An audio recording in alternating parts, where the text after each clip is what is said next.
আমন্ত্রণ জানাচ্ছি 1 মিনিটে আজকের বাংলাদেশে। সাথে আছি আমি তাসলিমা তিথি। ঘূর্ণিঝড় রিমলে 10 জনের মৃত্যু, 1.5 লাখ ঘরবাড়ি ক্ষতিগ্রস্ত। মহাবিপদ সংকেত নামলেও বৃষ্টি বাতাসের তীব্রতা কমেনি। বাংলাদেশের রপ্তানি সম্প্রসারণে যুক্তরাষ্ট্রের সমর্থন প্রয়োজন বলেছেন প্রধানমন্ত্রী। ঢাকায় 115 মিলিমিটার বৃষ্টি, ভোগান্তিতে নগরবাসী। উপজেলা নির্বাচন তৃতীয় ধাপে কোটিপতি 106 প্রার্থী, 66.6% ব্যবসায়ী। ডিম মজুদের খবর পাওয়া যাচ্ছে, তদারকি করা হবে জানিয়েছেন কৃষিমন্ত্রী।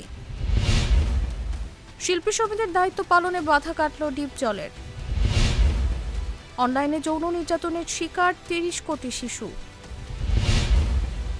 ঘূর্ণিঝড় রিমালে বিদ্যুৎ বিচ্ছিন্ন 2.35 কোটি গ্রাহক। চট্টগ্রাম বন্দরে এখনও বন্ধ পণ্য খালাস, যেটিতে ভিড়তে পারেনি কোনো জাহাজ। এখানেই শেষ করছি 1 মিনিটের আজকের বাংলাদেশ। ধন্যবাদ সবাইকে।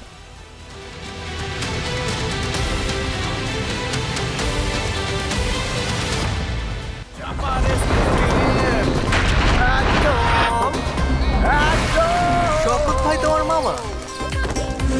এত খাও চাপার জোর পাড়াও।